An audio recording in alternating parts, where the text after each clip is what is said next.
After a woman gives birth, it takes her 6 months for her internal wounds to heal, 12 months for physical recovery, up to 2 years for hormonal balances to return, and up to 5 years for her to rediscover her identity. When a child is born, a mother is born എന്ന് പറയുന്ന ഈ ഒരു sentence നിങ്ങൾ എല്ലാവരും പറഞ്ഞ് കേട്ടിട്ടുണ്ടാവും.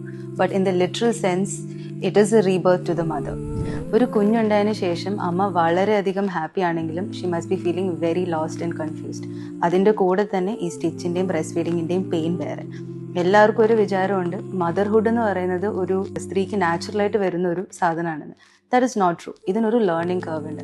അതായത് ഒരു കുഞ്ഞിൻ്റെ ഉത്തരവാദിത്തം മൊത്തത്തിൽ ഏറ്റെടുത്ത് നടത്താനും ആ കുഞ്ഞിന് എങ്ങനെയാണ് പാൽ കൊടുക്കേണ്ടത്, കുഞ്ഞിൻ്റെ നീഡ്സ് എങ്ങനെ ടേക്ക് കെയർ ചെയ്യണം, ഇതെല്ലാം പഠിച്ചു വരാൻ അമ്മയ്ക്ക് കുറച്ച് സമയം എടുക്കും. ഇങ്ങനെ ഇരിക്കുമ്പം നമ്മൾ മൊത്തം ഫോക്കസ്, അതായത് പ്രഗ്നൻസിയിൽ നമ്മൾ അമ്മയെ വളരെ നന്നായിട്ട് ടേക്ക് കെയർ ചെയ്തിട്ടുണ്ടാവും. കുഞ്ഞുണ്ടായതിനു ശേഷം ആ മൊത്തം ഫോക്കസും അമ്മയിൽ നിന്ന് മാറി കുഞ്ഞിലേക്ക് അങ്ങ് ഷിഫ്റ്റ് ആവും. അങ്ങനെ വരുമ്പം ഈ അമ്മയുടെ തന്നെ റെലവൻസിനെ ക്വസ്റ്റ്യൻ ചെയ്യുന്ന ഒരു അവസ്ഥയിലേക്ക് എത്തും. Because she is already going through an identity crisis. ചുറ്റുമുള്ളവരെ പോലെ ഒരു ബ്രേക്ക് എടുക്കണമെന്ന് വിചാരിച്ചാൽ ബ്രേക്ക് എടുക്കാനുള്ള ലക്ഷറി ഒന്നും ന്യൂ മദേഴ്സിന് ഉണ്ടാവില്ല. They might also be thinking, ഇനി എൻ്റെ മുന്നോട്ടുള്ള ജീവിതം ഇങ്ങനെ തന്നെയാണോ, ഇനി എനിക്ക് എന്ന് എൻ്റെ പഴയ ജീവിതത്തിലേക്ക് തിരിച്ചു പോകാൻ പറ്റുക.